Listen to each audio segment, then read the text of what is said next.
اعوذ باللہ من الشیطان الرجیم، بسم اللہ الرحمن الرحیم۔ یہ جو قرآن کی تفسیر کر رہے ہیں اس کا 9واں دن ہے، اور انشاءاللہ ہم پچھلے سبق کی تھوڑا سا خلاصہ کرتے ہیں۔ ہمارا پچھلا سبق جو تھا وہ 2 اور 3 تک تھا، تو ہم انشاءاللہ اس کو کرتے ہیں۔ اللہ سبحانہ تعالیٰ نے ہمیں پچھلے سبق میں ہم نے سیکھا کہ اللہ سبحانہ تعالیٰ نے ہمیں خبر دی، رسول اللہ صلی اللہ علیہ وسلم کے ذریعے ہمیں خبر دی کہ میرے بندوں سے کہہ دو کہ جب یہ مجھے پکارتے ہیں تو میں ان سے قریب ہوتا ہوں اور میں ان کی دعائیں قبول کرتا ہوں، میں ان کے سوالوں کا جواب دیتا ہوں۔ لیکن اللہ نے فرمایا کہ لیکن بندے کو کیا کرنا چاہیے، یعنی کہ جب بندہ چاہتا ہے کہ اللہ تعالیٰ میری دعائیں فوراً قبول فرما لے تو بندے کو کیا کرنا ہے کہ وہ بھی مجھے جواب دے، یعنی کہ میرے جو دینی احکامات میں نے انبیاء کرام کے ساتھ میں بھیجتا ہوں، میں نے رسول اللہ صلی اللہ علیہ وسلم کو شریعت دی، تو وہ بھی اس کو قبول کرے اور میرے فرما بردار بن جائے اور مجھ پر پوری طرح ایمان لے آئے۔ تو پھر اس سے ہمیں یہ پتہ چلا کہ یہ چیزیں ہمیں اللہ سے کنیکشن جتنا ہمارا مضبوط ہوگا، ہم صحیح شریعت پر چل رہے ہوں گے اور ہم اللہ کو یاد کرتے رہیں گے، تو انشاءاللہ اللہ سبحانہ تعالیٰ ہمیں اپنی رحمت کے میں ڈھانپے رکھے گا اور ہمارے ہر دعا قبول فرمائے گا انشاءاللہ۔ اس کے بعد جو ہے اللہ سبحانہ تعالیٰ نے اس آیت کے بعد یہ بات فرمائی کہ تاکہ وہ اپنی زندگی کا مقصد سمجھ سکے، یرشدون، ان کو ان کے اندر رشد آ جائے۔ رشد جو ہوتی ہے وہ ایسی سمجھ ہوتی ہے کہ انسان اپنا اچھا برا سمجھ سکتا ہے۔ تو گویا اللہ تعالیٰ نے فرمایا کہ جب بندہ میرا فرما بردار بنے گا، جب بندہ مجھ سے قریب رہے گا تو اس کے اندر رشد آ جائے گی، اس کے اندر صحیح سمجھ آ جائے گی کہ اس کی زندگی کا مقصد کیا ہے۔ پھر اس کے بعد اللہ سبحانہ تعالیٰ نے رمضان کے روزوں کے مسائل بتائے، اور ان روزوں کے مسائل کے دوران اس کا روزوں کا مقصد بھی بتایا کہ روزوں سے تمہارے اندر تقوی آئے گا، اور تقوی جو ہے وہ اصل چابی ہے جنت کی، کیونکہ تقوی جو ہے اس کے بغیر انسان جنت نہیں کما سکے گا۔ اور تقوی ہے کیا چیز؟ اللہ کا احساس، ہر لمحہ اللہ کا احساس جسے ہوگا کہ میرا اللہ مجھے دیکھ رہا ہے اور اس نے مجھے جو کچھ کہا ہے میں اس کی فرما برداری کرتا رہوں،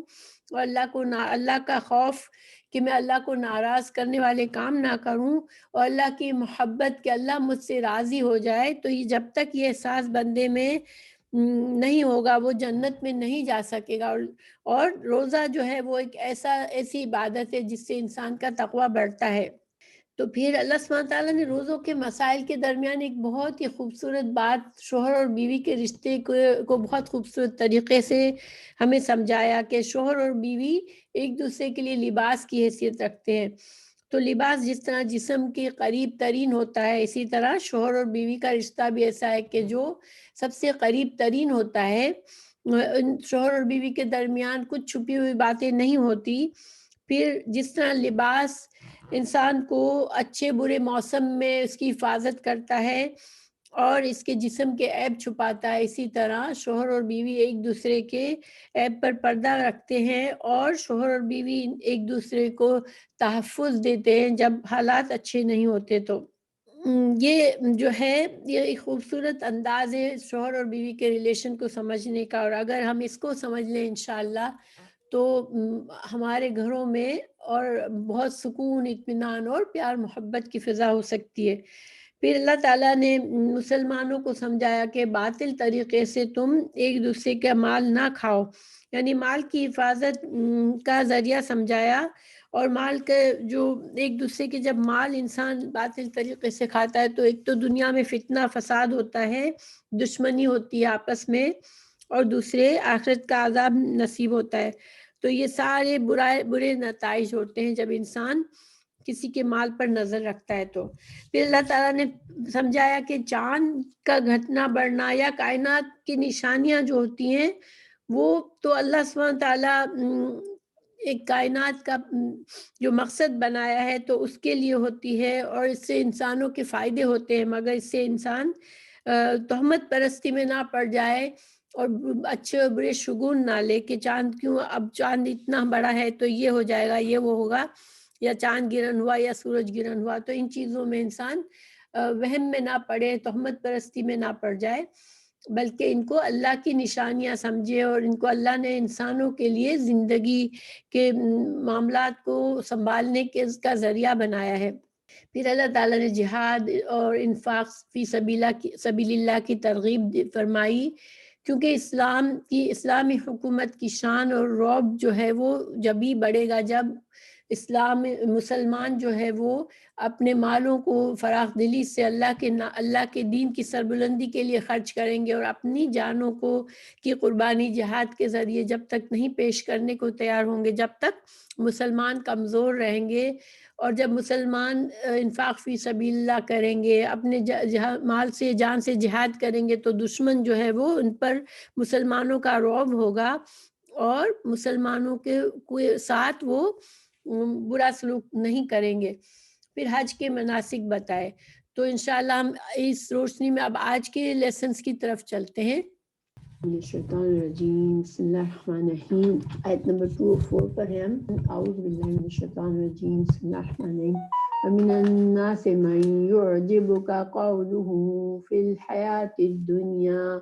وَيُشْهِدُ اللَّهَ عَلَى مَا فِي قَلْبِهِ وَهُوَ أَلَدُّ الْخِصَامِ وَإِذَا تَوَلَّى سَعَىٰ فِي الْأَرْضِ لِيُفْسِدَ فِيهَا وَيُهْلِكَ الْحَرْثَ وَالنَّسْلَ وَاللَّهُ لَا يُحِبُّ الْفَسَادَ وَإِذَا قِيلَ لَهُ اتَّقِ اللَّهَ أَخَذَتْهُ الْعِزَّةُ بِالْإِثْمِ فَحَسْبُهُ جَهَنَّمُ وَلَبِئْسَ الْمِہَادُ۔ تو ان آیت کا تعلق پیچھے سے ہے۔ پیچھے ہم نے دیکھا کہ جب سے سورہ البقرہ میں جب سے پارہ 2 شروع ہوا ہے، اللہ سبحانہ تعالیٰ نے قبلے کی تبدیلی کا حکم دیا، اور اس کے بعد سے ایک طرح سے امت مسلمہ کو امت وسط کا عہدہ دیا،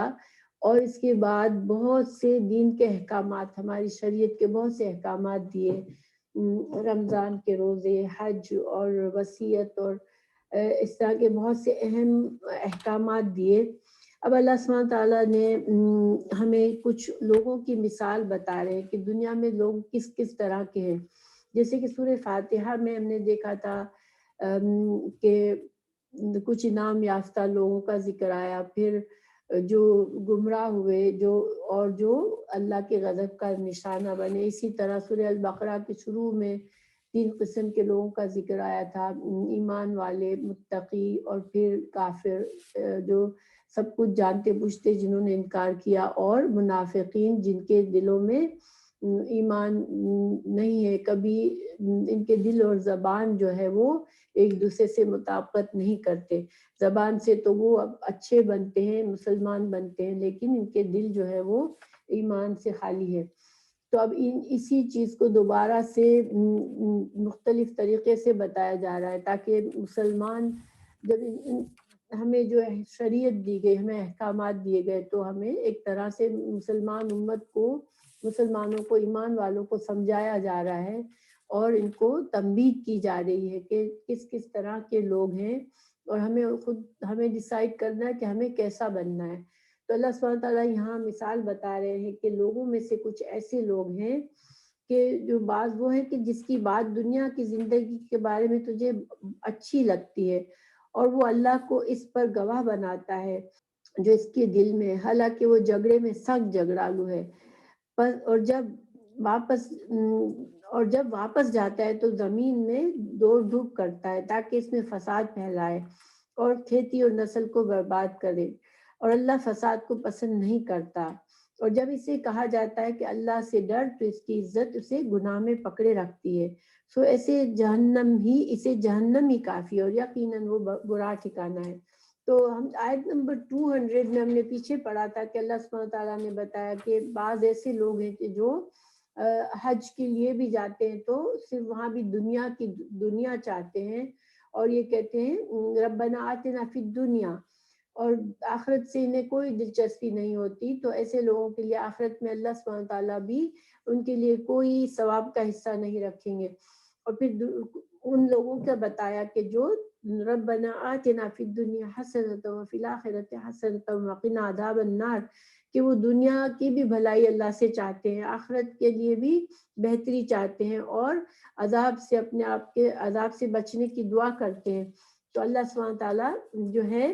یہ رویہ جو ہے وہ یہ اللہ سبحانہ تعالیٰ کے لیے پسندیدہ ہے۔ اب ان آیات میں، آج کی آیت میں اللہ سبحانہ تعالیٰ فرما رہے ہیں کہ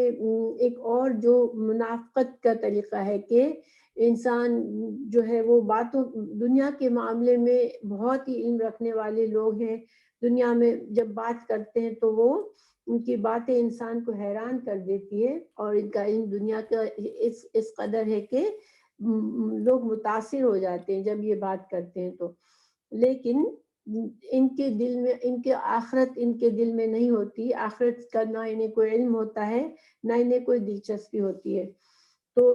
ایسے لوگوں کے بارے میں رسول اللہ صلی اللہ علیہ وسلم کے زمانے میں بھی مدینہ میں ایسے بہت سے لوگ تھے، جب آپ ہجرت سے پہلے تو کوئی منافقت نہیں تھی، چونکہ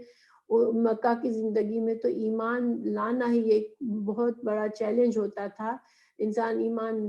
لاتا، وہ مخلص لوگ ہی ہوتے تھے جو اتنے خطرات کے باوجود ایمان میں داخل ہوتے تھے۔ لیکن مدینہ آنے کے بعد جب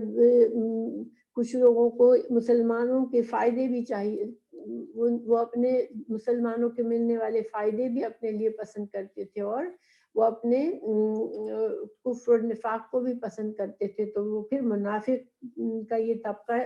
پیدا ہوا۔ اور ایسے دنیا میں ہمیشہ ایسے لوگ ہوتے ہیں جو کہ ان کے دل دنیا کے ہی اندر ہوتے ہیں، دنیا کے آگے ان کو کچھ اور نظر نہیں آتا، اور آخرت سے ان کو یہ بالکل لا تعلق اور لا علم رہتے ہیں، اور اسی کو وہ پسند کرتے ہیں۔ تو اللہ سبحانہ وتعالیٰ ایسے لوگوں کی کچھ صفات ہمیں قرآن اور حدیث میں بتائی گئی۔ اس آیت میں بھی کچھ صفات کا ذکر ہے کہ پہلی صفت تو یہ ہے کہ ان کو بہت باتوں میں یہ بہت اچھی باتیں کر سکتے ہیں دنیا کے معاملے میں، اور لوگوں کو بہت زیادہ حیران کر دیتے ہیں۔ رسول اللہ صلی اللہ علیہ وسلم نے فرمایا اللہ تعالیٰ ہر سخت دل، متکبر، بخیل اور پیٹو سے بغض رکھتا ہے، جو بازاروں میں شور کرنے والا ہے، رات کو مردار اور دن کو گدھا ہے، اور دنیا کے معاملات کا عالم ہے اور آخرت کے معاملات کا سے جاہل ہے۔ تو رات کو مردار کا مطلب یہ کہ رات کی عبادات سے اس کو کوئی تعلق نہیں ہے، رات بھر خوب سوتا ہے، اور دن میں وہ شور و غل کرتا ہے، لوگوں سے جگڑنا اور دنیا کے معاملات میں رہتا ہے وہ، اور اس کو دنیا کا علم نہیں تو بہت ہے، مگر آخرت سے وہ جاہل ہے۔ پھر دوسری صفت یہاں یہ بتائی گئی آیت میں کہ وہ جھوٹی قسمیں کھانے کا عادی ہوتا ہے، اللہ کی قسمیں کھا کھا کر اپنی سچائی اور اپنے اخلاص کا یقین دلاتا ہے۔ تو منافق جو تھے آپ کے زمانے میں، منافق جو تھے وہ بظاہر اپنے ایمان کے لیے قسمیں کھاتے تھے اور اپنے آپ کو مسلمان بتاتے تھے، لیکن ان کے دل میں ایمان نہیں ہوتا تھا، جھوٹی قسمیں ہوتی تھی۔ تو پھر تیسری صفت یہ بتائی ایسے لوگوں کی کہ وہ الد الخصام۔ الد الخصام کا کیا مطلب ہے کہ سخت جھگڑالو لوگوں میں سے سب سے سخت ترین جھگڑالو، تو یہ بھی منافقت کی نشانیوں میں سے ہے۔ رسول اللہ صلی اللہ علیہ وسلم نے فرمایا کہ اللہ تعالیٰ کے یہاں سب آدمیوں میں زیادہ مغضوب جو ہے وہ مغضوب الد الخصام ہے، یعنی سخت جھگڑالو انسان جو ہوتے اللہ سبحانہ تعالیٰ ایسے لوگوں کو ناپسند فرماتا ہے، ان پر غضب رکھتا ہے۔ اور پھر آپ صلی اللہ علیہ وسلم نے صحیح مسلم میں کی حدیث میں 4 نشانیاں بتائیں جو کہ منافقت کی ہوتی ہے، اس میں بھی جھگڑے کی صفت اس میں بھی ہے۔ آپ صلی اللہ علیہ وسلم نے فرمایا منافق کی 4 نشانیوں میں سے جب وہ جھگڑتا ہے تو بد زبانی کرتا ہے، اور پھر چوتھی صفت ان آیات میں جو بتائی گئی ایسے لوگوں کی، دنیا پسند لوگوں کی، کہ جب وہ مسلمانوں کے پاس ہوتے ہیں تو اپنے اخلاص کی قسمیں کھاتے ہیں، اور جب ہٹتے ہیں تو تخریب کاری کرتے ہیں، اور اگر ان کو موقع ملتا ہے، ان کو اگر کوئی عہدہ ملتا ہے یا تو یہ لوگوں کے جان و مال کو برباد کرتے ہیں۔ آپ صلی اللہ علیہ وسلم کے زمانے میں جو منافق تھے ان کے دلوں میں بالکل بھی ایمان نہیں تھا، لیکن کچھ ایسے بھی تھے جن کے دلوں میں ایمان کچھ ہوتا تھا، لیکن عملی نفاق ان کے اندر بہت تھا. تو یہاں عملی نفاق میں آج دنیا میں بہت زیادہ ملتا ہے، جھگڑا، فساد، جھوٹی قسمیں، بظاہر اپنے آپ کو نیک ظاہر کرنا اور اندر سے کچھ اور ہونا. یہ ساری صفات ہمیں ایسے بہت سے لوگ نظر آتے ہیں. تو یہ ہمیشہ ایسے لوگ دنیا میں رہے ہیں. اور پھر دوسروں کے مال اور جان کو ضائع کرتے ہوئے ایسے لوگوں کو کوئی ہمدردی نہیں ہوتی. اللہ سبحانہ تعالیٰ فرما رہے ہیں ایسے لوگوں کے بارے میں کہ جب ان سے کہا جاتا ہے وَإِذَا قِيلَ لَهُ اتَّقِ اللَّهَ، اللہ سے ڈرو، جب ان سے اللہ سے ڈرنے کو کہا جاتا ہے تو ان کی جو عزت اور ان کا غرور نفس اور ان کی جو بڑاپن، ان کا اپنے آپ کو جو بڑا سمجھنے کی عادت، اس وجہ سے وہ اللہ کے سامنے جھک کر معافی بھی نہیں مانگ سکتے. اور ایسے لوگوں کے لیے پھر جہنم ہی ان کا انجام ہوگا. تکبر جو ہے وہ ایسی چیز ہے کہ جو تکبر والا انسان جنت میں نہیں جائے گا. پھر آگے اللہ تعالیٰ فرماتے ہیں کہ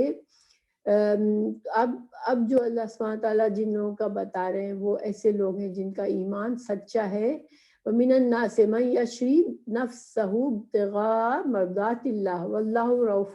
رَءُوفٌ بِالْعِبَادِ. بعض وہ ہیں جو اللہ کی رضامندی تلاش کرنے کے لیے اپنی جان بیچ دیتا ہے، اور اللہ ان بندوں کو پر بے حد نرمی کرنے والا ہے. تو جو مخلص مسلمان ہوتا ہے وہ اپنی جان اور مال سب اللہ کی رضا میں دینے کو تیار ہو جاتا ہے، اور اس کی ہر اللہ سبحانہ تعالیٰ کی جو بھی رضا ہوتی ہے، جو حکم ہوتا ہے وہی اس کی اپنی رضا بن جاتی ہے. کیونکہ انسان کو اللہ نے اختیار دیا ہے، لیکن سب سے بڑی نیکی اور انسان کی وہ ہے جو ایمان کے ساتھ وہ اپنے اس اختیار کو اللہ کی مرضی کے آگے اس کو جھکا دے اور اللہ کی مرضی کو اپنی مرضی بنا لے، اللہ کے حکم کو قبول کر لے. یہی ہے سودا کرنا، یہی اپنے نفس کا سودا اللہ سے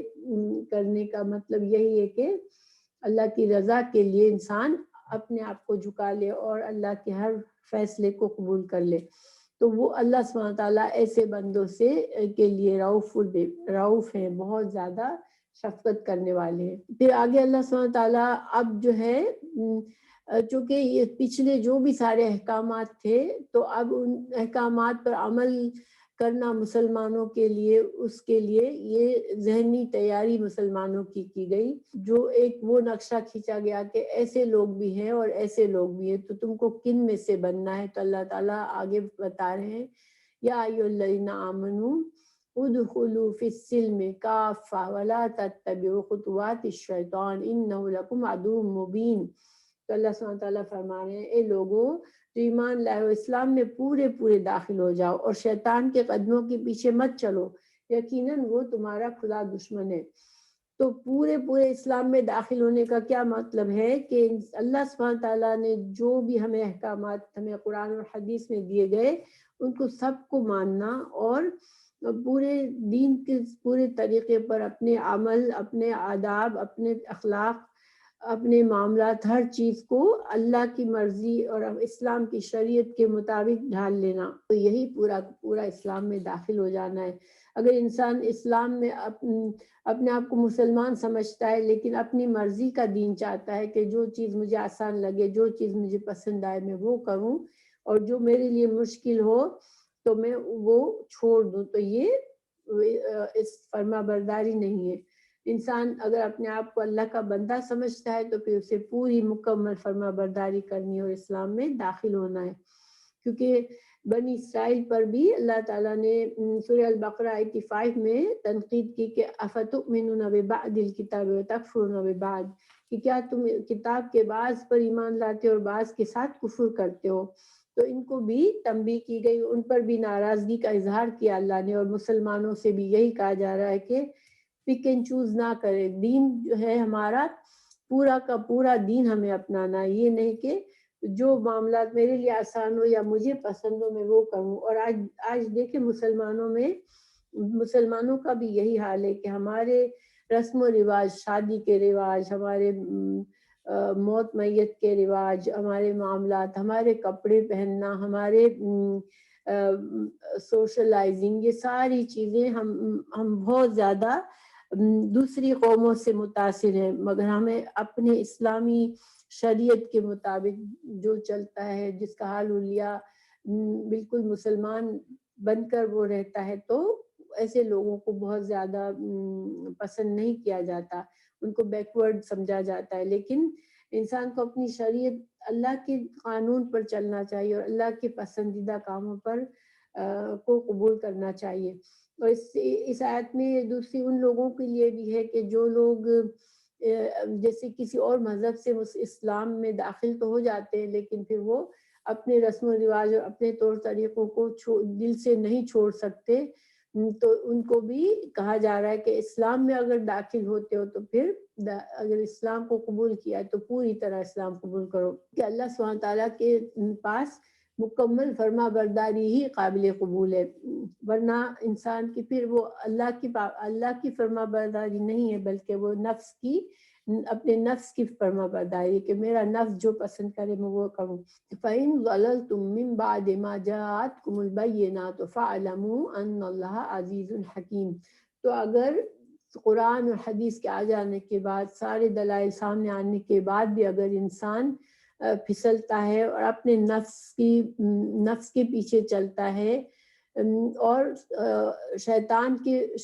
کے قدموں کی پیروی کرتا ہے، کیونکہ شیطان جو ہے وہ اس نے تو قسم کھائی ہے کہ وہ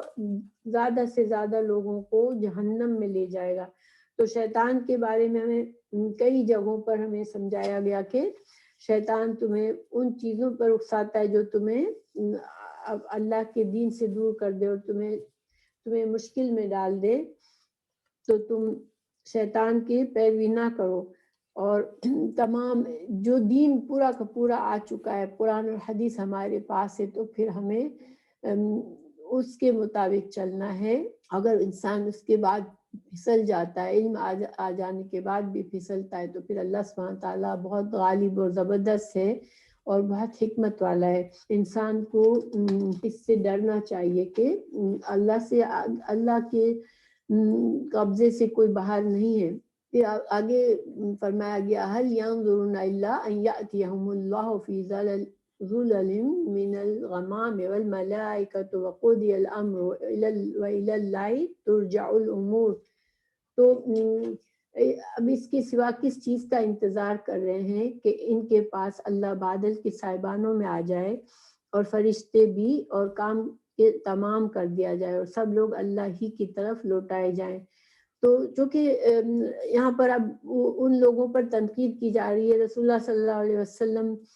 دعوت دین کو جو مسلسل ٹھکرا رہے تھے، قریش اور مکہ کے جو مشرکین تھے اور دوسرے بھی مشرکین مختلف معجزات کے مطالبات کرتے رہتے تھے اور اللہ سبحانہ تعالیٰ کو دیکھنے تک کا مطالبہ کیا، فرشتوں کے آنے کا مطالبہ کیا، تو اللہ سبحانہ تعالیٰ نے یہاں پر ان سے کہا کہ بنی اسرائیل سے پوچھ لو۔ اللہ تعالیٰ نے بنی اسرائیل کو بھی بہت سے معجزات ان کے دیے، حضرت موسیٰ علیہ السلام کو کئی معجزات دیے گئے تھے اور بنی اسرائیل نے وہ معجزات دیکھے بھی، جانے بھی، اس کے باوجود وہ اپنی گمراہی سے نہ بچ سکے۔ حضرت موسیٰ علیہ السلام کو عصا دیا گیا تھا، ید بیضا دیا گیا تھا، پھر فرعون کے پر جو بیماریاں آئیں، فرعون کی قوم پر جو مصیبتیں اور آفتیں اور طوفان آئے، پھر کس طرح سے بنی اسرائیل کو اللہ تعالیٰ نے سمندر کو پار کر بنی اسرائیل کو پار کرایا،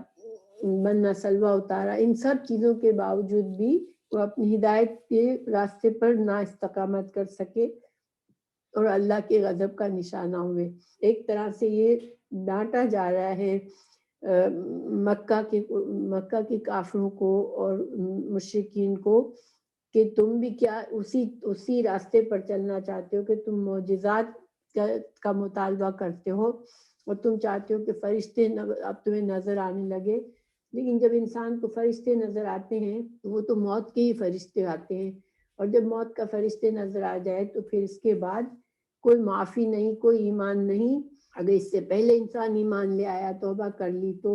وہ بچ جاتا ہے، ورنہ پھر عذاب سے نہیں بچ سکتا۔ اور اللہ سبحانہ تعالیٰ نے رسول اللہ صلی اللہ علیہ وسلم کو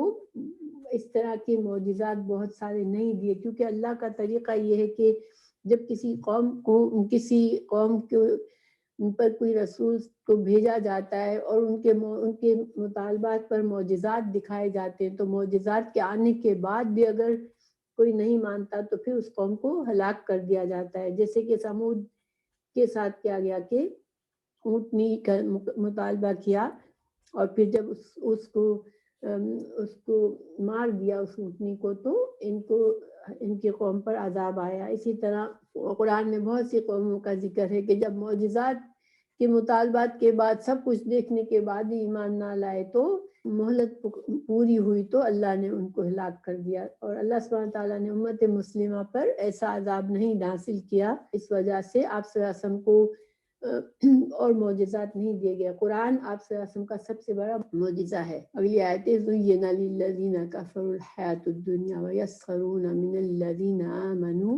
وَالَّذِينَ اتَّقَوْا فَوْقَهُمْ يَوْمَ الْقِيَامَةِ وَاللَّهُ يَرْزُقُ مَن يَشَاءُ بِغَيْرِ حساب۔ ان لوگوں کے لیے جنہوں نے کفر کیا دنیا کی زندگی خوشنما بنا دی گئی ہے، اور وہ ان لوگوں سے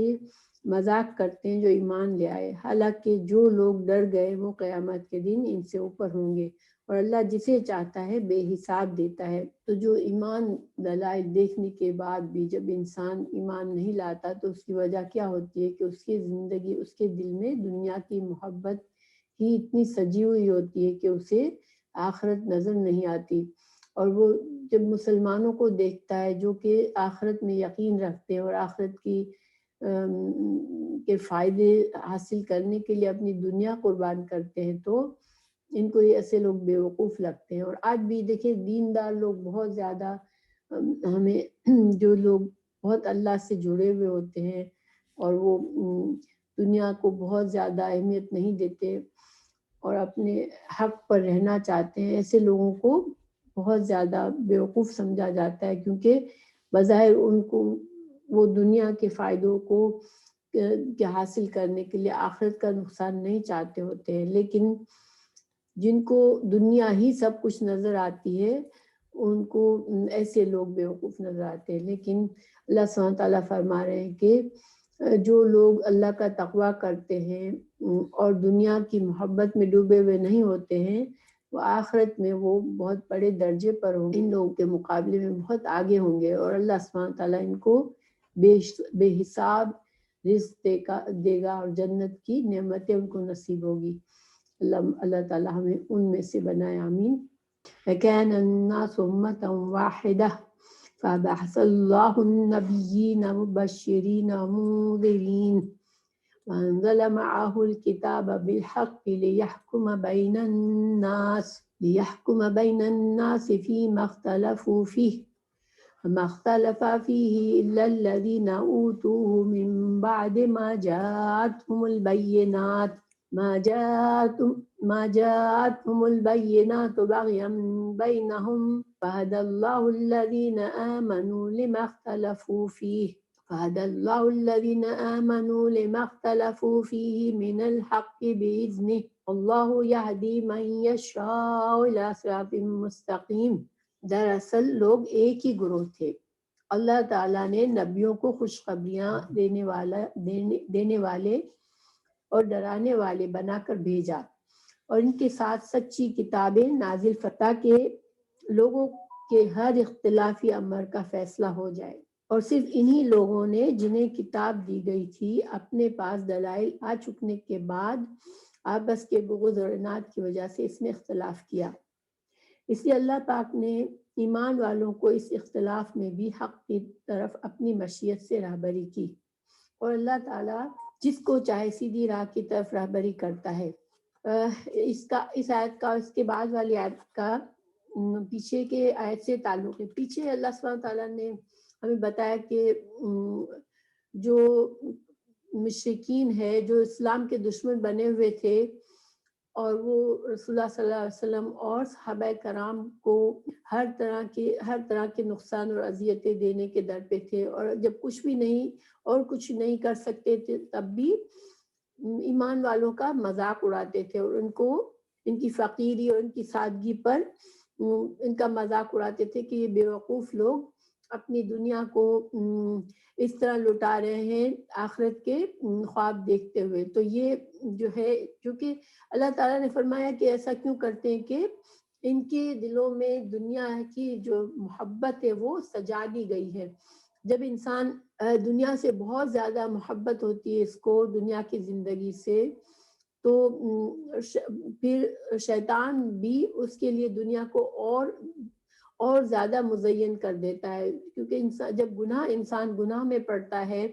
اللہ کی فرما برداری کے راستے سے ہٹتا ہے، تو پھر شیطان اس پر حاوی آ جاتا ہے. اللہ تعالیٰ نے ایک طرح سے مسلمانوں کو تسلی فرمائی کہ یہ جو ہے مخلص مسلمانوں کا جو مذاق اڑاتے ہیں، تو اس وجہ سے کہ ان کے لیے دنیا ہی سب کچھ ہے. اور یہ حیران ہوتے ہیں جب دین میں مخلص لوگ جو ہے وہ دین کے لیے قربانیاں دیتے ہیں، اپنے جان اور مال کو اللہ کی راہ میں لٹاتے ہیں، تو یہ ان کی سمجھ میں یہ بات نہیں آتی. پھر اللہ تعالیٰ نے مزید ایک طرح سے تسلی مومنوں کے لیے ہے، اور اس بات کو واضح کرنا ہے کہ یہ کوئی نئی بات نہیں ہے. یہ جو اختلافات ہیں، حق اور باطل کے اختلافات ہیں، یہ کوئی نئی بات نہیں ہے. تو اللہ سبحانہ تعالیٰ شروع سے بتا رہے کہ کیسا تھا. کان الناس امۃ واحدۃ، اللہ سبحانہ تعالیٰ فرما رہے ہیں کہ شروع میں جب حضرت آدم علیہ السلام جس کو دنیا میں بھیجا گیا، تو پھر ان کے بعد کئی صدیوں تک، تقریباً 10 صدیوں تک لوگ جو تھے وہ توحید پر تھے. شیطان کو بھی اس وقت نکالا گیا تھا جب اس نے آدم علیہ السلام کو سجدہ نہیں کیا، تو وہ اپنا کام کرتا رہا، وہ لوگوں کو بہکاتا رہا، گناہوں پر اکساتا رہا. تو لوگوں نے گناہ تو ہوئے، لیکن جو ہے وہ توحید کے راستے سے مکمل انحراف نہیں ہوا تھا. لیکن پھر اس نے شرک کا لوگوں کے دلوں میں شرک کے طریقے ڈالے، وسوسے کے ذریعے ان کو شرک پر ابھارا، اور اس سے پھر کیا ہوا کہ لوگ توحید سے ہٹنے لگے اور شرک میں مصروف ہو گئے. حضرت نوح علیہ السلام ان کو جب بھیجا گیا تو ایک لمبی زندگی پائی حضرت نوح علیہ السلام نے، اور اس پورے وقت میں مشرکین سے ان کا واسطہ پڑا، اور ان کے اندر توحید کا پیغام لے کر آئے حضرت نوح علیہ السلام. اور پھر اس کے بعد اللہ تعالیٰ نے کئی انبیاء کرام بھیجے، جو کہ ہر نبی جو ہے، ہر رسول، ہر نبی نے توحید کا پیغام دیا. مشرکین اور شرک جو ہے وہ اس کے بعد ایک بار شرک شروع ہونے کے بعد اس کی جڑیں جو ہے وہ ختم نہیں ہوتی. ہر نبی کے آنے کے بعد اگر لوگ مخلص ہو جاتے ہیں اور اپنے صحیح دین پر آ جاتے ہیں، لیکن پھر اس کے بعد دوبارہ سے وہ اپنے گمراہ طریقوں پر چلے جاتے. تو یہ سلسلہ شروع سے چلتا آ رہا ہے، یہ اللہ سبحانہ تعالیٰ بتا رہے ہیں. اور ظاہری بات ہے کہ جب حق اور باطل دو طرح کے لوگ ہو جاتے ہیں، کہ حق پر چلنے والے اور باطل کو پسند کرنے والے، تو پھر ان میں آپس میں ہمیشہ اختلافات اور جھگڑے چلتے ہیں. اللہ سبحانہ تعالیٰ بتا رہے ہیں کہ کئی انبیاء کرام آئے، کتابیں بھیجی اللہ نے لوگوں کی ہدایت کے لیے، کہ فَبَعَثَ اللَّهُ النَّبِيِّينَ مُبَشِّرِينَ وَمُنذِرِينَ، کہ انبیاء کرام آئے نیک لوگوں کو بشارت دیتے اچھے انجام کی اور، ڈرانے والے آئے برے انجام والوں کو ڈرانے کے لیے آئے. اللہ سبحانہ تعالیٰ نے کتابیں بھیجی تاکہ ان کتابوں کے ذریعے انسان جو ہے وہ ہدایت پائے اور آپس کے معاملات کو اللہ کے قانون کے تحت آپس کے معاملات کو طے کرے. لیکن ہوا کیا کہ پھر بھی لوگوں نے اختلاف کیا. اب ان کے بعد اختلاف کیسے ہوتا ہے کہ دیکھیں، جب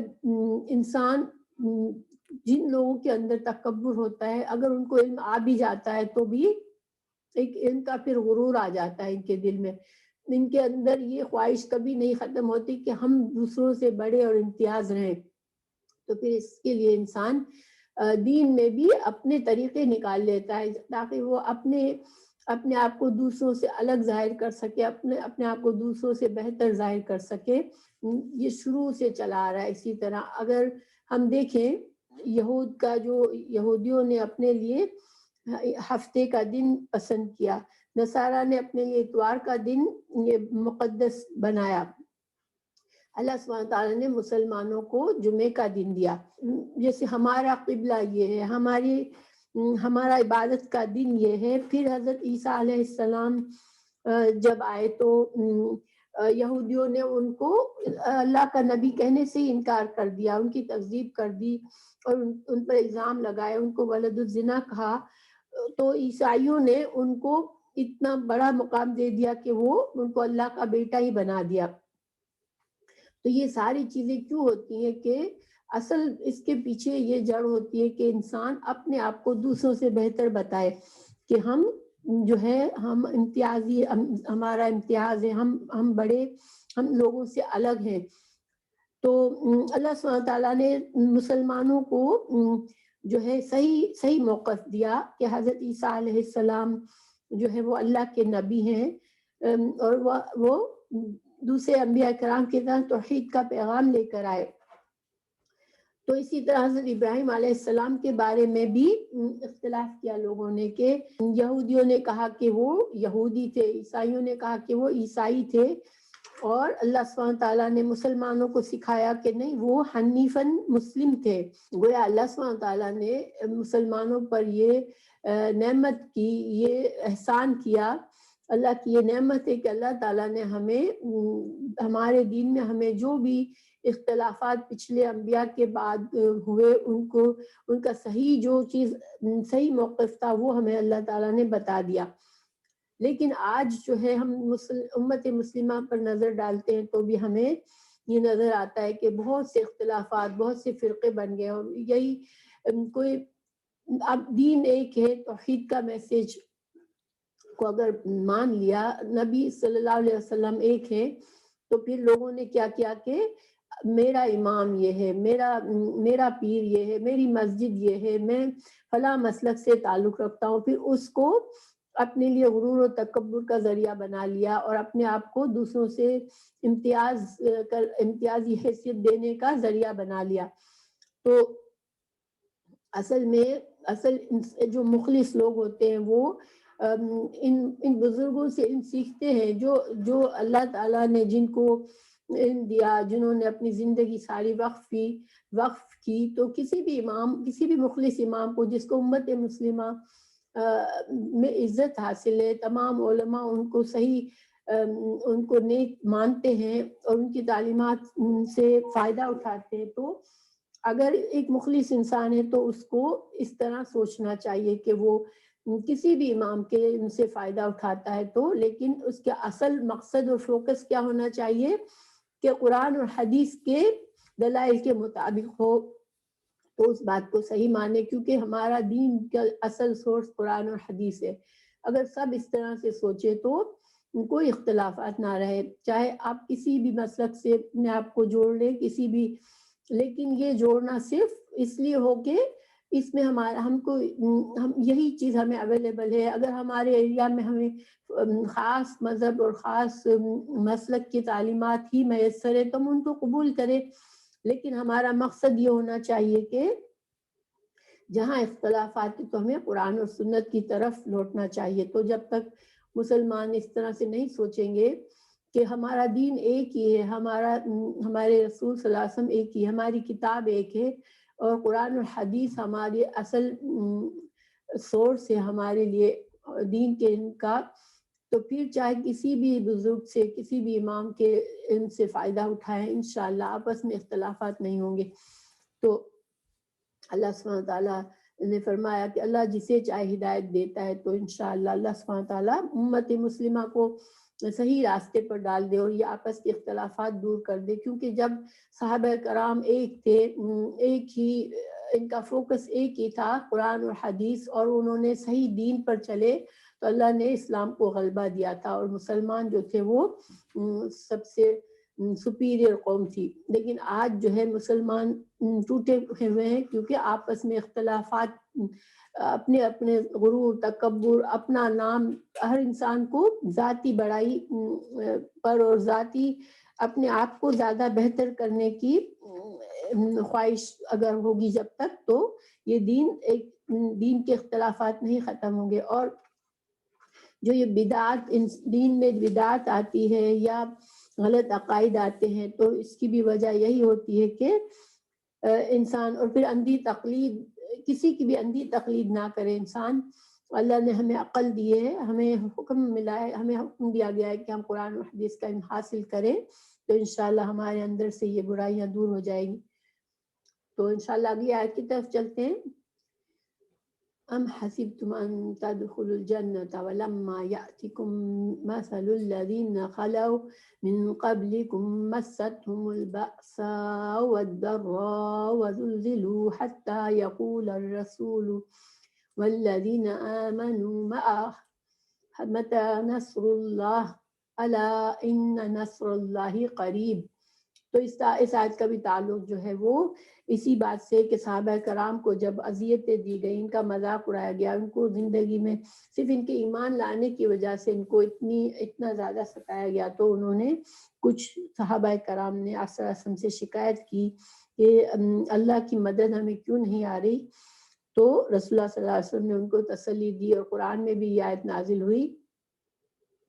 اور اس کا ترجمہ کیا ہے؟ کیا تم یہ گمان کر کے بیٹھے ہو کہ جنت میں چلے جاؤ گے، حالانکہ اب تک تم پر وہ حالات نہیں آئے جو تم سے اگلے لوگوں پر آئے تھے، انہیں بیماریاں اور مصیبتیں پہنچی، اور یہاں تک کہ جھنجھوڑے گئے کہ رسول اور اس کے ساتھ کے ایمان والے کہنے لگے کہ اللہ کی مدد کب آئے گی، سن رکھو کہ اللہ کی مدد قریب ہی ہے۔ تو اس آیت کا پس منظر میں ایک حدیث بھی ہے، رسول اللہ صلی اللہ علیہ وسلم نے فرمایا کہ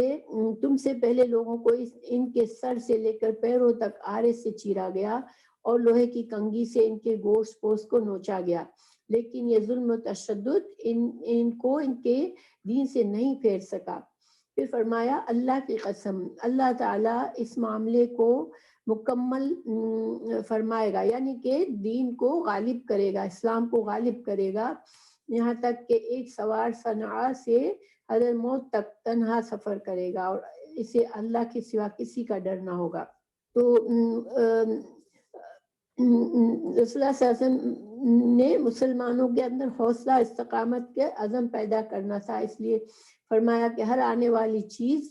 قریب ہے، اور اہل ایمان کے لیے اللہ کی مدد یقینی ہے، اس لیے وہ قریب ہی ہے۔ تو اس میں تھوڑا سا ہم غور و فکر کرتے ہیں کہ دیکھیں آج اگر ہم اپنے حالات کو دیکھیں، ہر مسلمان یہ سمجھتا ہے کہ میں کلمہ گو ہوں تو میں جنت میں ضرور جاؤں گا، اور اللہ تعالیٰ نے ہمیں سورہ البقرہ میں ہی بنی اسرائیل کے بارے میں بھی بتایا، کہ یہودیوں کے بارے میں بتایا کہ ہم تو جنت میں، ہم تو صرف اگر ہم تو اللہ کے چنے ہوئے بندے ہیں، ہم ضرور جنت میں جائیں گے، اگر زیادہ سے زیادہ ہمیں سزا ملی تو چند دنوں کو جہنم میں جائیں گے، پھر ہمیں جنت میں ڈال دیا جائے گا۔ اللہ سبحانہ تعالیٰ نے ان کی بھی تنقید کی کہ تم نے کیا اللہ سے کوئی وعدہ لے رکھا ہے، بلکہ جو لوگ گناہوں سے خود کو گھیر لیتے ہیں تو پھر وہ جہنم میں جائیں گے۔ تو یہاں مسلمانوں کو بھی سمجھنا چاہیے کہ اگر ہم کلمہ توحید، اگر انسان توحید پر رہتا ہے تو انشاءاللہ اس کو جنت ضرور ملے گی، لیکن یہ بھی ہمیں پتہ ہے قرآن اور حدیث سے کہ جو گناہ گار ہیں اور جن کے گناہ اللہ تعالیٰ ہمارے بہت سے گناہوں کو معاف فرما دیتے ہیں، لیکن بعض گناہ ایسے ہوتے ہیں کہ جب ان گناہوں کی توبہ کیے بغیر مسلمان دنیا سے رخصت ہوگا تو ان میں سے بہت سو کو جہنم میں بھی جانا پڑے گا، اور اپنی سزا پوری کر کے پھر اللہ سبحانہ تعالیٰ کی رحمت سے اور رسول اللہ صلی اللہ علیہ وسلم کی شفاعت سے وہ جنت میں جائیں گے۔ تو ایک مسلمان کو یہ آخرت کے معاملے میں اس طرح نہیں سوچنا چاہیے کہ آخر کار تو میں جنت میں چلا جاؤں گا اگر کچھ جہنم میں گیا تو، کیونکہ جہنم ایک ایسی جگہ ہے کہ اس کے لیے اس سے پناہ مانگنی چاہیے ہمیں کہ اللہ سبحانہ تعالیٰ ہمیں اس کی تھوڑی سی گرمی بھی نہ محسوس ہونے دے۔ تو اس کے لیے انسان کو اپنے ایمان کو کامل کرنا ہے۔ کلمہ پڑھنے کا بھی جو حق ہے وہ یہ ہے کہ انسان اپنے دل میں پکا ایمان، زبان پر اقرار، اور اپنے نیک اعمال سے اس ایمان کی حفاظت کرنی ہے ہمیں۔ جتنا زیادہ ہم نیک اعمال کریں گے اتنا زیادہ ہمارا ایمان مضبوط ہوگا، اور جتنا ہمارا ایمان مضبوط ہوگا انشاءاللہ جنت ہم سے قریب ہوں گے ہم۔ انسان کی جو روح ہے اس کو بھی اللہ کے ذکر کی ضرورت ہوتی ہے، ورنہ انسان کی روح جو ہوتی ہے وہ کمزور اور بیمار ہو جاتی ہے۔ اگر انسان دنیا میں غفلت میں زندگی گزارتا ہے تو اس کی روح جو ہوتی ہے وہ کمزور ہو جاتی ہے. کہ ہو سکتا ہے کہ اس کے ایمان، ظاہری بات ہے کہ ایمان اتنا کم ہوتے ہوتے ایسا ہو کہ انسان موت کے وقت شیطان اس پر حاوی آ جائے اور وہ ایمان کی حالت میں دنیا سے نہ رخصت ہو سکے. تو اس لیے انسان کو ان معاملات کو خیال رکھنا چاہیے کہ اس میں لاپرواہی سے انسان اپنے لیے بہت بڑا نقصان کما سکتا ہے. اللہ تعالیٰ نے خود فرما دیا کہ جنت تمہیں مفت نہیں ملنی، جنت کے لیے محنت کرنی ہے. تو ہم پھر اللہ کی رحمت پر ضرور بھروسہ کریں، لیکن اپنی نیت اور کوشش کو اللہ کے لیے خالص کریں انشاءاللہ. تو پھر آگے اگلی آیت ہے یسألونک ماذا ينفقون قل ما انفقتم من خیر فللوالدین والاقربین والیتامى والمساکین وابن السبیل وما تفعلوا من خیر فإن اللہ به علیم. تو اب پوچھا جا رہے ہیں، صحابہ کرام نے پوچھا کہ ہم کیا خرچ کریں. دیکھیں، جب صحابہ کرام ایسے لوگ تھے جو کہ ہر بات کو دل سے لیتے تھے اور اس پر پورا ایمان لاتے تھے، تو جب کہا گیا کہ جنت جو ہے وہ مشکل آسان نہیں ہے، جنت کے لیے محنت کی ضرورت ہے، پھر یہ بتایا گیا کہ جو مشرکین ہیں وہ دنیا کی محبت میں ہے، اس وجہ سے ان کو ایمان کی توفیق نہیں ملتی. تو اب ان کو فکر ہوئی کہ مال جو ہے وہ مال بھی ایک ایسی چیز ہے جو انسان کو، اس کی محبت انسان کے اوپر حاوی آ جاتی ہے. تو مال کے لیے پوچھا گیا کہ ہم کیسے خرچ کریں مال کو. پھر تو اللہ سبحانہ تعالیٰ نے ہمیں بتایا کہ مال جو ہے وہ اس سے والدین پر خرچ کرو تم. تو یہاں پر جو مال خرچ کرنا ہے وہ نفلی صدقات ہے، یہ فرض زکوٰۃ کی بات نہیں ہے، کیونکہ والدین کے اوپر جو ہے زکوٰۃ نہیں دی جاتی والدین کو. تو والدین کو سب سے پہلا حق بتایا گیا کہ والدین کو خوش کرنا، ان کے لیے ان کی ضرورتوں کو پورا کرنا، اس میں مال انسان خرچ کرے. پھر اقربین، اپنے رشتہ دار قرابت داروں کا حق ہے اس کے بعد. اور پھر یتامہ، یتیم وہ ہوتا ہے جو کہ بلوغت سے پہلے اس کے باپ کا انتقال ہو جاتا ہے. ظاہری بات ہے جس بچے کا باپ نہیں وہ محروم ہوتا ہے، تو اس کے لیے مال خرچ کرنا. والمساکین، اور مسکین وہ ہوتا ہے جس کے پاس انف مال نہیں ہوتا کہ اس کی جائز ضروریات پوری ہوں، چاہے وہ مانگنے والا ہو چاہے نہ ہو، چاہے اس کے حالات سے ہمیں پتہ چلے کہ وہ ضرورت مند ہے، تو انسان کو اس کے لیے خرچ کرنا چاہیے. وابن السبیل، اور مسافر، چونکہ مسافر ہو سکتا ہے کہ اپنے گھر میں تو وہ غنی ہے لیکن سفر میں بعض اوقات انسان تنگی میں آ جاتا ہے، تو ان کا بھی خیال رکھنا چاہیے.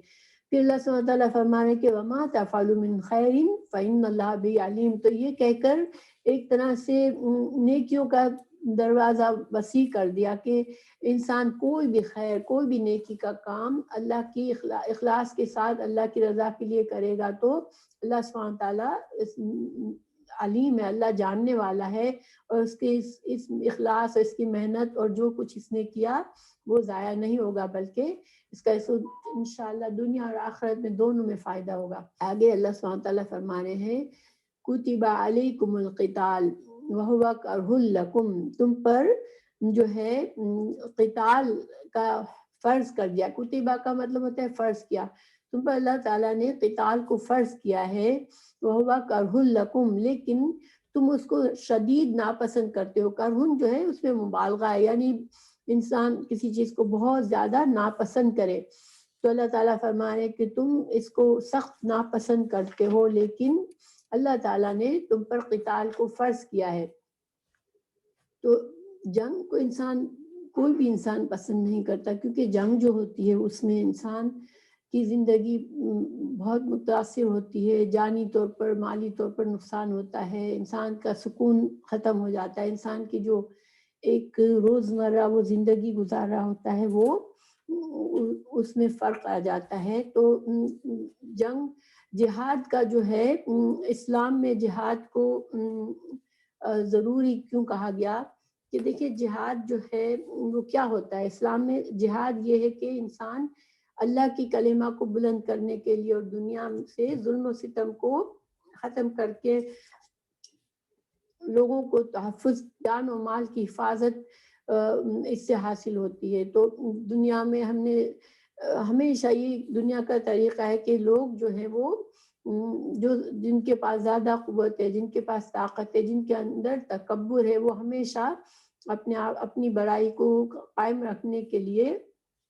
وہ کسی نہ کسی کو دبانا چاہتے ہیں۔ تو حق اور باطل میں بھی ہمیشہ یہی کشمکش چلتی رہتی ہے۔ تو اس کو ختم کرنے کے لیے اللہ سبحانہ تعالیٰ اپنی جس امت کو چنتا ہے، اللہ تعالیٰ نے ہمیں امت وسط بنایا ہے، اور اللہ تعالیٰ نے جس امت کو چنتا ہے اللہ سبحانہ تعالیٰ، اس کی ذمہ داری ہوتی ہے کہ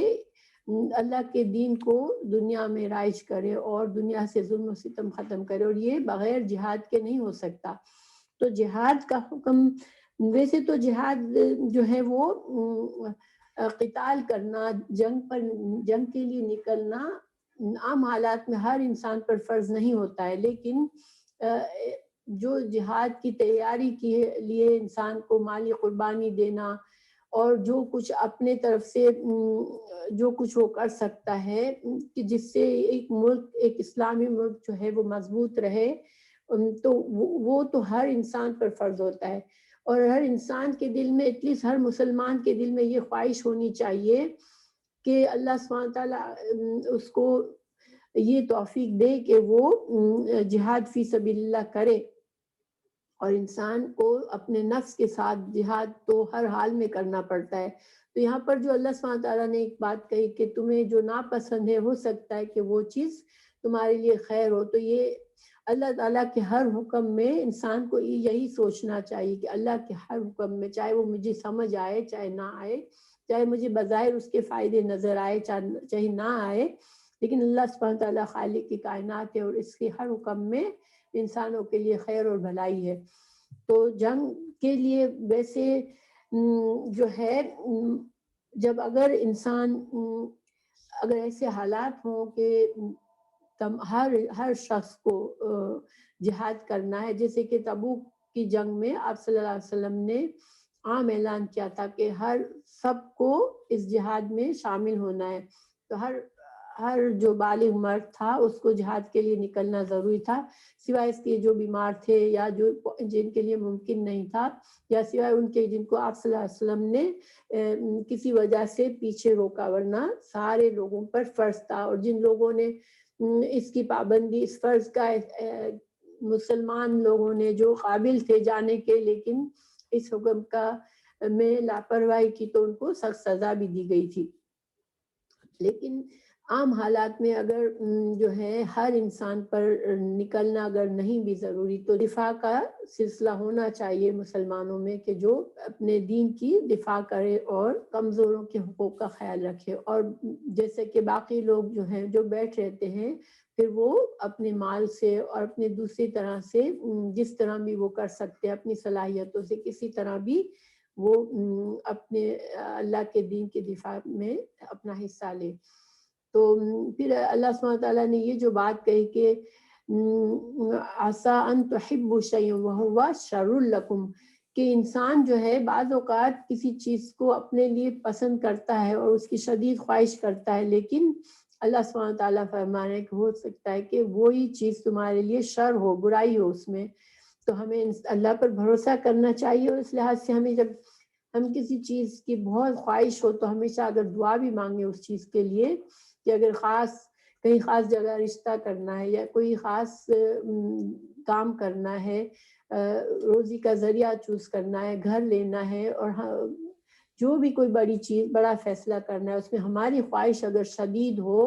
ہم اللہ سے دعا کر سکتے ہیں، مگر دعا ہمیشہ اس طرح کریں کہ اللہ تعالیٰ اس چیز میں میرے لیے خیر ہو تو مجھے یہ عطا کر۔ ہاں البتہ ہدایت ایک سی چیز ہے کہ اس میں خیر ہی خیر ہے، تو اس کو انسان اللہ سے مانگے تو اللہ مجھے دے، پورے بھروسے سے مانگے، یہ نہ کہ اللہ تو چاہے تو دے، مگر پوری اللہ سے مانگنی چاہیے کہ اللہ مجھے دے ہدایت۔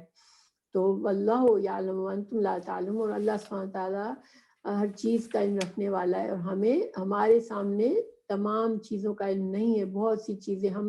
ہمیں کل کا نہیں پتا کیا ہونا ہے، آج ہمیں ہو سکتا ہے کوئی چیز ہمارے لیے صحیح فیصلہ ہمیں نظر آئے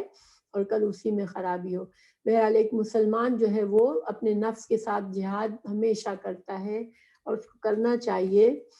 کہ وہ اللہ کی رضا کے کاموں میں ہی اپنا وقت اور زندگی اور صلاحیتیں گزارے۔ پھر اللہ تعالیٰ فرما رہے ہیں یسألونک عن الشہر الحرام، یہ شہر الحرام کے بارے میں پوچھتے ہیں۔ شہر الحرام کیا ہے؟ حرمت والے مہینے۔ اسلام میں اللہ تعالیٰ نے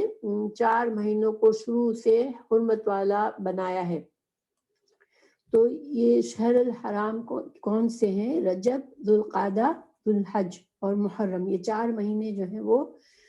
زمانہ جاہلیت میں بھی ان کو حرمت والا مانا جاتا تھا، اور اس میں جنگ و قتال نہیں ہوتی تھی، یہ اس میں سفر کرنا اور یہ امن کے مہینے ہوتے تھے۔ یہ آیت شان نزول کیا ہے کہ رسول اللہ صلی اللہ علیہ وسلم کے زمانے میں ایک آدمی کو قتل کر دیا رجب کے مہینے میں، اور رجب کا پہلا دن تھا، چاند نظر آ گیا تھا، یہ مسلمانوں کو نہیں معلوم ہوا، اور ان سے یہ غلطی ہوئی کہ انہوں نے کچھ لوگوں کو قیدی بنایا اور ایک آدمی کو قتل کر دیا۔ تو یہ ایک طرح سے ایک مسٹیکس تھی، غلطی تھی، لا علمی میں یہ کام ہو گیا تھا، لیکن اس پر مشرکین نے بہت زیادہ شور مچایا اور تنقید کی اسلام پر کہ یہ کیسے لوگ ہیں کہ حرام مہینے میں بھی باز نہیں آئے جنگ سے۔ تو اللہ سبحانہ تعالیٰ نے مسلمانوں کا دفاع فرمایا اور ان سے کہا کہ تم جو تھے آپ صلی اللہ علیہ وسلم سے فرمایا قل قتال فیہ کبیر، کہ ہاں یہ بہت بڑا گناہ ہے کہ اس میں قتال کیا جائے ان حرام مہینوں میں، لیکن وصد عن سبیل اللہ وکفر بہ والمسجد الحرام واخراج اہلہ منہ اکبر عند اللہ۔ تو اللہ سبحانہ تعالیٰ فرما رہے ہیں کہ ان کے جرائم ان کو یاد دلا رہے ہیں، جو لوگ اتنا تنقید کریں مسلمانوں پر، تو انہوں نے مسلمانوں کو اپنے دین سے روکنے کی ہر کوشش کی۔ جب رسول اللہ صلی اللہ علیہ وسلم عمرہ کے لیے جانا چاہ رہے تھے تو انہوں نے ان کو مسجد حرام میں نہیں داخل ہونے دیا، اور ان کو ان کے گھروں سے نکالا، مکہ سے ان کو نکلنے پر مجبور کیا۔ تو یہ سارا فتنہ اللہ سبحانہ تعالیٰ فرما رہے ہیں کہ یہ سارا فتنہ تو بہت بڑا گناہ ہے، یہ تو قتل سے بھی بڑا گناہ ہے، والفتنۃ اکبر من القتل، کہ فتنہ جو ہوتا ہے، اور یہاں فتنہ سے مطلب کفر اور شرک ہے، تو یہ تو قتل سے بھی زیادہ بڑا گناہ ہے۔ تو سب سے بڑا گناہ جو ہے وہی شرک ہی ہے، اور سارے گناہ اللہ سبحانہ تعالیٰ معاف فرما دیں گے اگر کوئی سچے دل سے معافی مانگے، لیکن شرک پر اگر جو مر گیا تو وہ تو اس کے لیے تو کوئی معافی نہیں ہے۔ پھر اللہ سبحانہ تعالیٰ نے مومنوں کو بتایا کہ وَلَا يَزَالُونَ يُقَاتِلُونَكُمْ حَتَّى يَرُدُّوكُمْ عَنْ دِينِكُمْ إِنِ اسْتَطَاعُوا۔ تو اللہ سبحانہ تعالیٰ نے مومنوں کو چوکنا کیا کہ ان کی چالوں میں تم مت پھنسو، یہ تو ہمیشہ تمہارے ساتھ جھگڑتے رہیں گے اور لڑتے رہیں گے، کیونکہ ان کی کوشش یہ ہے کہ وہ تمہیں تمہارے دین سے پھیر دے۔ جب تک وہ تمہیں اپنی اس کوشش میں کامیاب نہیں ہوں گے، تم ان سے کوئی کسی اچھائی کی امید نہ رکھو۔ لیکن پھر اللہ سبحانہ تعالیٰ ایک تنبیہ فرما رہے ہیں کہ وَمَن يَرْتَدِدْ مِنْكُمْ عَنْ دِينِهِ فَيَمُتْ وَهُوَ كَافِرٌ فَأُولَٰئِكَ حَبِطَتْ أَعْمَالُهُمْ فِي الدُّنْيَا وَالْآخِرَةِ۔ اللہ سبحانہ تعالیٰ فرما رہے ہیں کہ اگر جو اسلام میں داخل ہونے کے بعد پھر گیا اور پھر سے مرتد ہو گیا، تو پھر اس کا یہ گناہ ایسا ہے کہ دنیا میں تو اس کی سزا قتل ہے، اس کو یہ حدیث سے ہمیں پتہ چلتا ہے، لیکن اللہ تعالیٰ یہاں پر اس کے آخرت کا نقصان بھی بتا رہے ہیں کہ اس نے جو ایمان لانے کے بعد نیک کام کیے ہوں گے، وہ سارے نیک کام بھی اس کے ضائع ہو جائیں گے، اور وہ آخرت میں سزا کا اس کو جہنم کا حقدار بنے گا۔ لیکن یہاں پر یہ بات ہے کہ اگر مرتد ہو کے، کیونکہ مر گیا، اللہ تعالیٰ فرما رہے ہیں کہ اگر مر گیا مرتد ہونے کے بعد تو پھر اس کی یہ سزا ہے۔ تو اگر اس سے ہمیں پتہ چلتا ہے کہ اگر انسان مرتد ہو بھی جائے اور جسے احساس ہو کہ اس نے غلطی کی ہے اور اخلاص سے توبہ کر کے پھر سے دین میں آ جائے، تو انشاءاللہ پھر اس کے اعمال جو اس نے کیے پہلے دین کی حالت میں وہ ضائع نہیں ہوں گے۔ جس طرح کہ جس طرح نیکیاں جو ہے وہ گناہوں کو ختم کر دیتی ہے. تو انسان کو پھر اگر ایسا ہوا، لیکن جو موت، جس کی موت پھر ایک بار مرتد ہونے کے بعد آئی، تو وہ پھر اس کی آخرت بھی بری ہے، اور دنیا کے جس سے جو بھی نیک اعمال ہوں گے وہ بھی ختم ہوں گے. اولئک اصحاب النار هم فیہا خالدون، وہ ہمیشہ جہنم میں رہیں گے. ان الذین آمنوا والذین ہاجروا وجاہدوا فی سبیل اللہ اولئک یرجون رحمت اللہ واللہ غفور رحیم. اللہ تعالیٰ فرما رہے ہیں کہ البتہ ایمان لانے والے، ہجرت کرنے والے، اللہ کی راہ میں جہاد کرنے والے ہی رحمت الہی کے امیدوار ہیں. اللہ تعالیٰ بہت بخشنے والا اور بہت مہربانی کرنے والا ہے. تو یہاں پر مخلص مومنوں کی تعریف کی گئی، اور ان کے لیے خوشخبری بتائی گئی کہ جو لوگ اپنے ایمان میں ثابت قدم رہے اور ایمان کے تقاضے پورے کرنے کے لیے اگر ہجرت بھی کرنی پڑی، ہجرت کی، انہوں نے جہاد کیا، اور اللہ سے ہمیشہ اپنے نیک اعمال میں اچھی امید رکھی، اجر و ثواب کی امید رکھی، تو پھر اللہ سبحانہ تعالیٰ بھی ان کے جو کچھ گناہ یا مسٹیکس ہوں گی ان پر اللہ تعالیٰ پردہ رکھے گا، ان کو معاف فرما دے گا. اور اللہ سبحانہ تعالیٰ بہت زیادہ معاف کرنے والا ہے. تو یہاں پر ایک چیز جو بات ہے نا کہ جنہوں نے اللہ سے امید رکھی تھی کہ اولئک یرجون رحمت اللہ، تو اس سے بھی ہمیں پتہ چلتا ہے کہ انسان جب بھی ہم کوئی اللہ توفیق دے ہم اچھا کام کرے تو ہمیشہ اللہ سے اچھے اجر کی امید کرتے ہوئے کرے. تو کیونکہ اللہ سبحانہ تعالیٰ انسان کے گمان کے مطابق کرتا ہے. اگر انسان اللہ پر توکل کرتا ہے، اللہ سے اچھی امید رکھتا ہے، تو اس کو اس کا اچھا بدلہ ملتا ہے. پھر اللہ تعالیٰ فرما رہے ہیں یسألونک عن الخمر والمیسر قل فیہما اسم کبیر ومنافع للناس واسمہما اکبر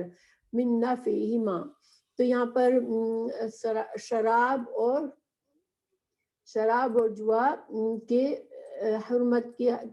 کی آیت ہے. یہ آیت نمبر 219 پر ہے. یسألونک عن الخمر والمیسر قل فیہما اسم کبیر ومنافع للناس واسمہما اکبر من نفعہما. تو ہم یہاں تک پہلے کرتے ہیں. اللہ سبحانہ تعالیٰ نے فرمایا کہ لوگ آپ سے شراب اور جوئے کا مسئلہ پوچھتے ہیں، آپ کہہ دیجئے کہ ان دونوں میں بہت بڑا گناہ ہے، اور لوگوں کے لیے اس سے دنیاوی فائدے بھی ہوتے ہیں، لیکن ان کا گناہ ان کے نفع سے بہت زیادہ ہے. تو یہ شراب کے حرمت کا اس میں مکمل حرمت کا نہیں حکم آیا ہے، کیونکہ شراب کی حرمت کو اللہ سبحانہ تعالیٰ نے درجہ بدرجہ کر کے آہستہ آہستہ اس کو حرام، مکمل طور پر حرام کر دیا گیا تھا. اور اس میں بہت بڑی حکمت ہے، اور ہمارے دین کی اس میں خوبی نظر آتی ہے کہ بعض اوقات بعض گناہ ایسے ہوتے ہیں جو جس میں انسان ایک دم سے اس میں پڑ جانے کے بعد ایک دم سے اس سے باہر نہ بھی نکلے تو انسان کو مستقل طور پر بتدریج استقامت کر کے ان سے اپنے آپ کو نکالنا چاہیے. ویسے تو کوئی بھی حرام چیز میں جانا ہی نہیں چاہیے، لیکن بعض اوقات انسان پھنس جاتا ہے، کسی وجہ سے گناہوں میں پڑ جاتا ہے، تو ہمت نہ ہارے. اگر اس کو مشکل بھی لگ رہی ہے تو وہ ان سے مستقل مزاجی کے ساتھ ان سے اپنے آپ کو دور کرے. اور ویسے بھی بہت سی بات حکمت اللہ سبحانہ تعالیٰ کے ہر حکم میں ہمارے لیے حکمتیں ہوتی ہیں. تو یہاں پر صحابہ کرام نے آپ صلی اللہ علیہ وسلم سے سوال کیا گیا کہ خمر یعنی شراب اور میسر یعنی جوا کا کیا حکم ہے. تو اللہ سبحانہ تعالیٰ نے فرمایا کہ اس میں یہ اسم کبیر ہے. تو اسم کبیر تو یہ تو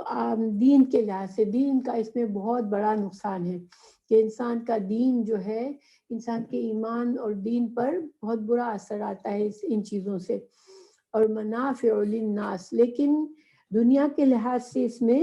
بعض نفع بھی ہوتے ہیں، بعض منافع بھی ہوتے ہیں لوگوں کے لیے. مثلا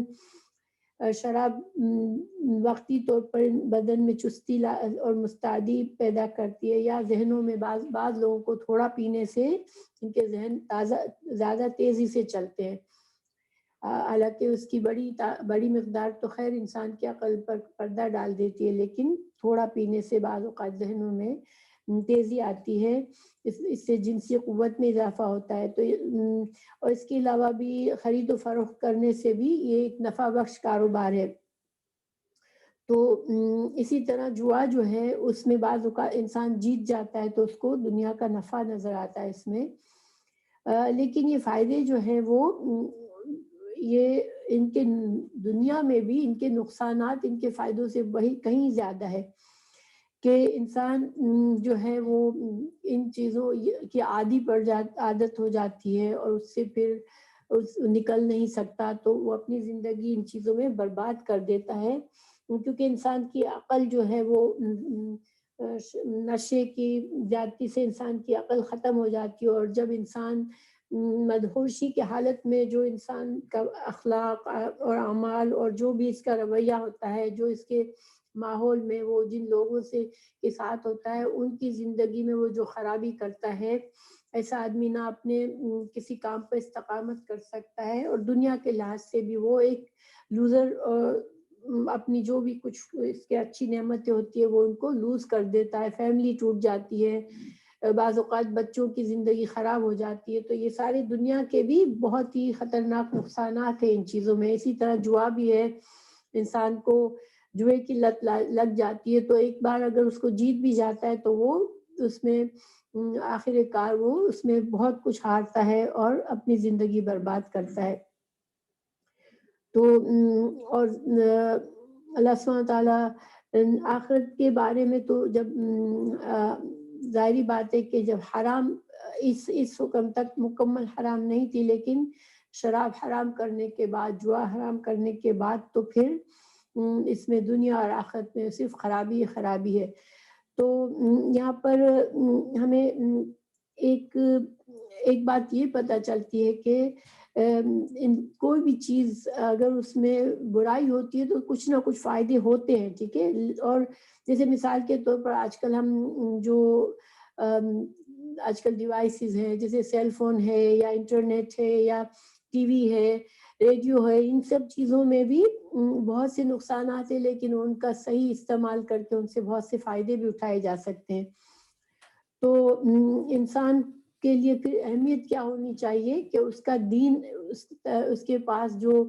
میزان ہونا چاہیے وہ اس کے دین کا نقصان پر نظر رکھے انسان۔ اگر دنیا کا کچھ فائدے اس حالت میں اس کو حاصل ہو رہے ہیں کہ اس کے دین کا نقصان ہو رہا ہے، آخرت کا نقصان ہو رہا ہے، تو پھر آخرت کا نقصان شاید دنیا بھر کا بھی نفع مل جائے، لیکن اگر آخرت برباد ہوتی ہے تو پھر ایک مسلمان کو سمجھنا چاہیے کہ آخرت کا نقصان جو ہے وہ کسی حال میں وہ دنیا کی کسی نفع کے لیے وہ اپنے آخرت کا نقصان نہ کرے، کیونکہ آخرت ابدی ہے، ہمیشہ کی زندگی، اور دنیا کی زندگی آخرت کے مقابلے میں ایسے ہی ہے جیسے انسان ایک دن گزارتا ہے یا کچھ لمحات گزارتا ہے۔ تو اس وجہ سے انسان کبھی بھی آخرت کے نقصان کے لیے، دنیا کے فائدے کے لیے آخرت کا نقصان نہ سوچے۔ وَيَسْأَلُونَكَ مَاذَا يُنْفِقُونَ قُلْ الْعَفْوَ كَذَلِكَ يُبَيِّنُ اللَّهُ لَكُمُ الْآيَاتِ لَعَلَّكُمْ تَتَفَكَّرُونَ۔ اللہ سبحانہ تعالیٰ نے فرمایا کہ جو عفو کیا ہے کہ انسان جو ہے وہ حاجت سے زائد کی چیز ہو، انسان کی ضروریات پوری ہونے کے بعد اگر کوئی چیز زائد ہے اس کے پاس تو اس میں سے خرچ کرے۔ تو یہاں پر یہ جو حکم ہے اس کے بارے میں جو ہے علماء کہتے ہیں کہ یہ ابتداء اسلام کا حکم ہے، یعنی کہ جب زکوٰۃ فرض نہیں ہوئی تھی تو اس وقت پوچھا گیا کہ ہم کیا چیز خرچ کریں، تو ان سے کہہ دیا گیا کہ تمہارے لیے جس چیز میں آسانی ہو، سہولت ہو، اور دل پر تمہارے لیے شاق نہ گزرے، تم پر بوجھ نہ آئے کہ اس خرچ کے بعد تمہیں اپنے مشقت میں نہ پڑو، تو وہ تم خرچ کر دو۔ تو ویسے بھی اسلام جو ہے وہ اسلام میں بہت زیادہ ہمیں یہ ترغیب دی گئی ہے کہ ہم مال کو اللہ کے راستے میں خرچ کریں، کیونکہ مال کی محبت جو ہے وہ انسان کے دل کو سخت کرتی ہے، اور اس بخیل انسان جو ہے وہ بخل انسان میں ناپسند، بخل جو ہے وہ ایک ناپسندیدہ صفت ہے۔ لیکن اسلام چونکہ اعتدال کا دین ہے، تو اس میں انسان کو یہ بھی سمجھایا گیا کہ تمہارے گھر والے ہیں، ایک مرد کے لیے شوہر بیوی ہے، گھر والے ہیں، والدین ہیں، تو یہ لوگ چونکہ ان کی کفالت مرد کے اوپر فرض ہے، تو پھر وہ ایسا نہ کرے کہ ان کی کفالت کے قابل بھی نہ رہے، اتنا سارا مال وہ لٹا دے، اللہ کے راستے میں وہ دے کہ وہ اپنے جو اس کے اوپر فرض اخراجات ہیں وہ ان کو ادا کرنے کے قابل بھی نہ ہو، یا جو ہے وہ اس کے جو اہل خانہ ہے یا خود یا اہل خانہ جو ہے وہ اس حالت میں پہنچ جائے کہ ان کو پھر اپنی ضرورتوں کے لیے دوسروں سے مانگنا پڑے۔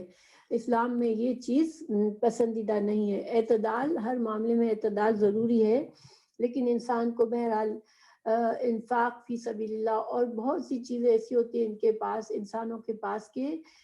وہ پڑی ہوئی ہوتی ہے ہمارے پاس، اچھی ہوتی ہیں، لیکن ہمارے استعمال کی نہیں ہوتی، تو پھر ایسی چیزیں اگر دوسروں کو فائدہ پہنچاتی ہو تو انسان کو دینا چاہیے، بجائے اس کے کہ ان کو پکڑ کے رکھے کہ کبھی کام آ جائے گی، انسان اس سے دوسرے ضرورت مندوں کی ضرورتوں کو پورا کرنے کے لیے ان کو خرچ کر دے، تو یہ انشاءاللہ اس کے لیے فائدہ ہوگا۔ پھر اللہ سبحانہ وتعالیٰ فرما رہے ہیں کہ اللہ تعالیٰ کے احکامات جو ہیں وہ ہمیں اللہ تعالیٰ ہمیں غور و فکر کے لیے دیتا ہے کہ ہم اللہ کے احکامات کو پر غور و فکر کر کے عمل کریں اور سوچ سمجھ کر ان پر ان کے مطابق ہم اپنی زندگی گزارے۔ تو آگے اللہ سبحانہ تعالیٰ فرما رہا ہے فی الدنیا والآخرہ ویسألونک عن الیتامی قل اصلاح لہم خیر وَإِن تُخَالِطُوهُمْ فَإِخْوَانُكُمْ وَاللَّهُ يَعْلَمُ الْمُفْسِدَ مِنَ الْمُصْلِحِ وَلَوْ شَاءَ اللَّهُ لَأَعَانَتَكُمْ إِنَّ اللَّهَ عَزِيزٌ حَكِيمٌ۔ تو اس آیت میں اللہ تعالیٰ فرما رہا ہے، اس کا ایک کنیکشن اوپر سے ہے کہ دنیا اور آخرت کے امور میں انسان جو ہے وہ سوچ سمجھ کر چلے، ٹھیک ہے۔ یہاں پر چونکہ اللہ تعالیٰ نے یہاں پر جو پچھلی آیت تھی، اللہ نے بتایا کہ اللہ تعالیٰ تمہیں احکامات دیتا ہے تاکہ تم تفکرون، تم سوچ سمجھ کر چلو، تو پھر اس کا یہ تعلق ہے کہ دنیا کے معاملات میں بھی انسان سوچ سمجھ کے فیصلے کرے اور آخرت کے معاملے میں آخرت کو مقدم کرے، تو ایک طرح سے انسان کی دنیا کی زندگی میں بھی وہ اعتدال سے کام لے، اور آخرت کو ہر چیز پہ آخرت کے فائدے کو ضروری ہے کہ انسان آگے رکھے۔